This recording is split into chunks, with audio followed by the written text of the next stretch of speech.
What's going on, everybody? It's gonna be another video. Turn my phone off here. At work again. I promise one day I'll get a better setup than this tablet and on my phone going off here. I'm gonna talk tonight about food, and it's something that another channel rather, After Prison Show, I follow it, has been talking about. And food is something, you can't go to your refrigerator when you're locked up. You can't decide what you want. You can't. There's not a chef taking a menu to you and asking you how you want your steak. It's not how that works. I can only relate my experience with food, but I know and have met other people throughout the course of being in custody that came from other systems, other states or other jurisdictions, federal prisons or other state prisons or other counties. And can talk about some of that, but I know from my experience, in Kentucky, they don't have a Michelin chef come to you and ask you what you want to eat. Doesn't happen. So if you're thinking that you're going to go to prison and do all these things with food and have all these buddies and pals that are going to pitch in and do stuff with different meals, it ain't going to happen. You better keep your butt outside and stay free, because prison's not where it's at when it comes to food, I promise. In Kentucky, when I was in prison from 2009, 2010 to 2015, they had a company called Airmark that did their food product, and it's not good. It's not good food at all. It's not meant to be good. I mean, it's prison. You're not in a hotel. You're not even in a hospital. You're in prison. So there's some things that happen as far as like a dietitian will review theoretically the meal to make sure that it meets certain requirements. But these people have to be sadists. I mean, they really do. It's pretty abysmal what the food actually looks like and what they do to it and how they adulterate it and what they get away with. We had one Airmark worker that was caught stealing from the prison supplies and food, and he had a bunch of grievances filed against him for keeping stuff out of the food that should have been put in there because the menu called for it, and he didn't. And he ended up getting fired from Airmark, and then he became a unit administrator for the state. I don't know how that worked out, but whatever. I guess it's not criminal if you're not caught. So food in Kentucky in the prison is served on a rotating basis. So there's a 30-day fixed menu. So on Wednesday of June, you know what you're going to have for dinner every Wednesday. You can pick a Wednesday in the month, and you'll be able to tell what you're going to have for dinner that night, what you're going to have for lunch that day, whatever it is. So it doesn't change. The only thing that changes is the day you get closer to getting out, and hopefully you forget all that stuff behind you. As far as people pitching in and making meals and stuff, that did happen, but it's not an everyday thing. There's a lot of people that will tell you, that they did this or did that when they were out, sold a bunch of drugs or robbed a bunch of banks or whatever, and then they're asking you to borrow a noodle because they're waiting till their money gets on their books, and it's not going to happen. It's their story. They can tell it how they want to, but that kind of stuff does happen. I do have to say that a lot of people throughout the course of my time in custody, they did look out for me, and I did look out for people that I could as well. It was a two-way street. And I remember one time when I first got locked up and didn't have any money at all and starving, and I'm sitting there and ate the little tray they had for lunch that day, whatever it was, and the guy comes over to me. He's got a noodle in his hand and gave it to me. Said, "Here." And this guy didn't have anything. He didn't have anything to speak of in the world, and he saw me and gave me probably one of his last noodles. I don't know the guy personally, but I know that he's been in and out of jail for a long time. Anybody that's ever worked EMS or police here in Louisville probably knows him. He's in and out of jail. He's got a monkey on his back. He's got an addiction to cocaine. So at that time when I met him, at that point in his life, he was a good person to me. So I can't say what he's doing now, but he was a good person to me. So when those kind of things happen, people you wouldn't expect it to do anything for you, you know, when you need it, sometimes they will. So there are good people in prison. As far as meals, I mean, there's a lot of holiday meals are one thing. You'll have the state, Kentucky, they have several different holidays throughout the year. What is it? New Year's, 4th of July, Thanksgiving, Halloween, kinda, Christmas certainly, and New Year's Day and New Year's Eve. They do some kind of a special holiday meal. Before, I think back in the 80s and early 90s, inmates in Kentucky could wear, you know, they could wear their clothes. They could clothe whatever they wanted, jeans or whatever. Then they switched over to a state-issued uniform. Then Aramark took over, and then those things changed. So the state contracts with Aramark. Aramark cooks the food, and then they serve it. You know, guys that work in the kitchen, they tend to get a lot more food because they try stuff, because they get leftovers if there's any leftover meals or items. Some of the prisons, they have specialty type kitchens, like the meals that are served to the inmates sometimes are different than the meals served to the officers. Officers can come up and pretty much get like a short order, kind of a lunch, like a cheeseburger or something like that, and it's a real hamburger. I say real because a lot of the meat in prison, I don't know what it is.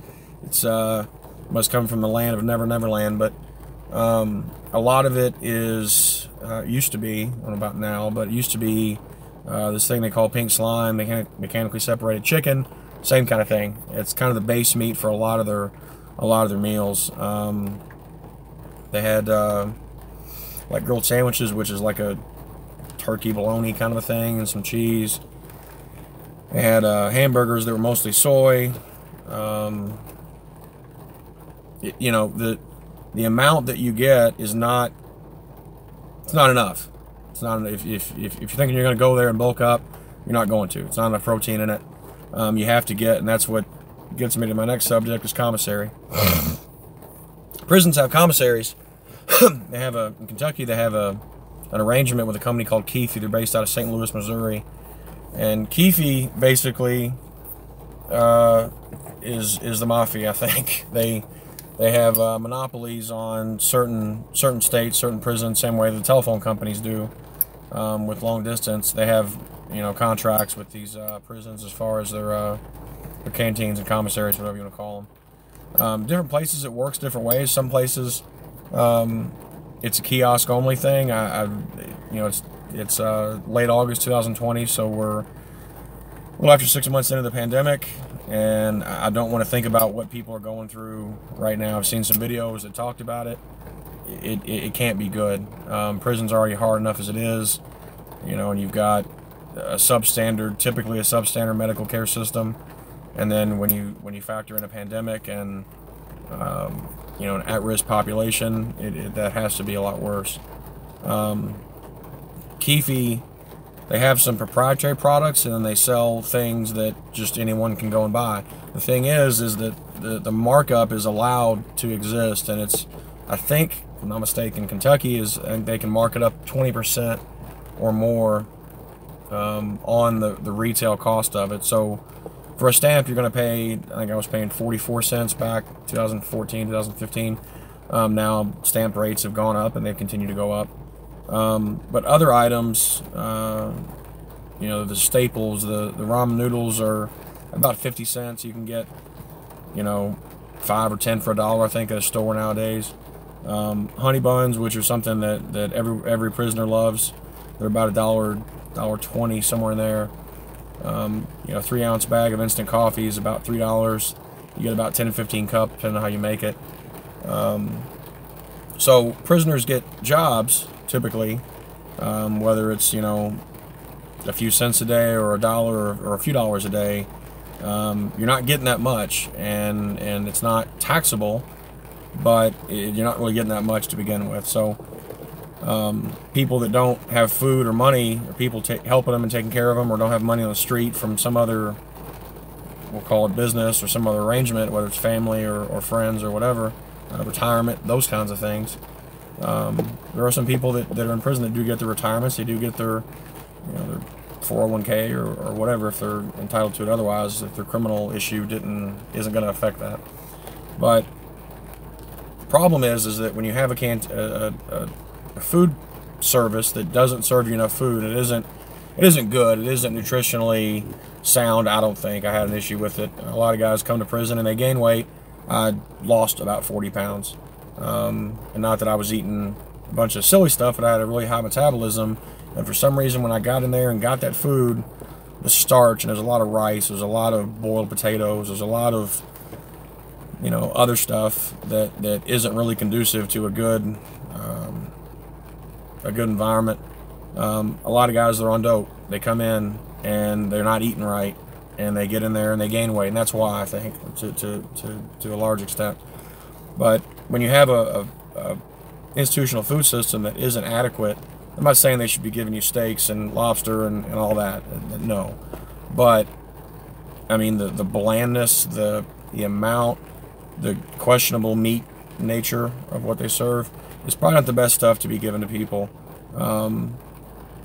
I've seen some reports that say that this mechanically separated chicken is actually really, really bad for you. And I filed a records request in Kentucky to try to get the contents of what they were feeding us. I worked in the kitchen, I knew what it was, but I wanted the state to answer that question and put it in writing, and they refused to do it. So they have something to hide. It's Tyson mechanically separated chicken. Came in big, huge boxes, 40-pound boxes, and they would use that and make that the base meat for a lot of things. So when you have a food system that isn't adequate and you're hungry, you're going to borrow stuff or you're going to steal stuff. And that becomes a problem when you're in close quarters with someone that you're there with. So you borrow stuff, you assume a debt, basically, and that's not allowed. Prison policy specifically does not allow that to happen. But if you're hungry, you're going to do it. That's the way it works. You borrow 2 ramen noodles, and then next week you got to give whoever that person you borrowed it from 3 back or 4 back or whatever the arrangement is. If you don't, some things can happen. Your word becomes not so good, maybe. You get threatened. Somebody comes in and steals a lot of your stuff, and they get it back anyway, and then you still owe the 3 or 4 that you borrowed. Whatever happens, you may get assaulted. The worst thing that can happen, I think, is that if you borrow something and you don't pay it back, your word's not any good. That's the worst thing you can say about somebody. Your word's not any good. So, despite what a lot of people may think, when you're in prison, your word carries a lot of weight. And there was a movie that I saw, and in the movie they said, you got 2 things in this world, your balls and your word. I don't break either one of them. So, if you borrow something, pay it back. If you can't pay it back, don't borrow it. It's pretty simple. But that really shouldn't have to happen. If the institutional food was good enough, was quality enough, and was filling enough, then you wouldn't have to do that. Does that make sense? I don't know. So, the holiday meals the state does. When you go to some different facilities, you may get some different items, some different things. One place I was at, they had a Christmas carnival. You'd have churches that would come in to the prison, and they would give you different items that the community in that area, it was Green River down in western Kentucky, that had donated, and that was started by one of the wardens that was there before that, and it still continued. And I was surprised that continued, but people would come back and they would trade this and that, and guards didn't really like it because it wasn't expressly allowed, but it's kind of like flashing on Mardi Gras. Everyone does it, so we got to stop everybody who's doing it now. Other places you had, these outside food orders, so they would have typically higher prices. These different clubs and organizations within the prison system, ran by inmates usually, would have outside food orders to like McDonald's, so they would order like 2,000 McDoubles or 2,000 McChickens. They'd order pizzas from Little Caesars in that area, and they'd phone the order in advance and then go and pay for it, and would then bring them back in a truckload, to the prison, and they'd disperse them that way. The time you got it, it was cold, but it didn't really matter because it was street food. It was McDonald's, and you hadn't had that probably in a while. Some people hadn't had it in decades, and they were never going to have it again, so until the next food order. But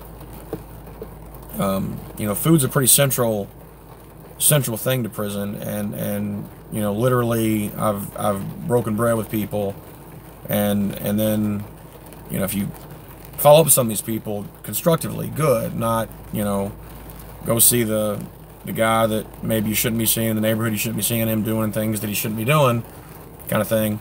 But people do get out of prison. 95% of people that are in prison are released, or do have an out date and will get out. So, you know, you get out and you see that guy and he remembers that you helped him or he helped you or whatever the deal is, you know, that forms a bond, and that can be constructive and good. Because, you know, a lot of people that have been to prison know what it's like, and people that haven't been, they may hate you or they may empathize. It may go either way. But I guess that's the video that I've got. Any questions at all, just put them in the comments below. I'll try to answer them. And like and subscribe and share. Thank you. Bye.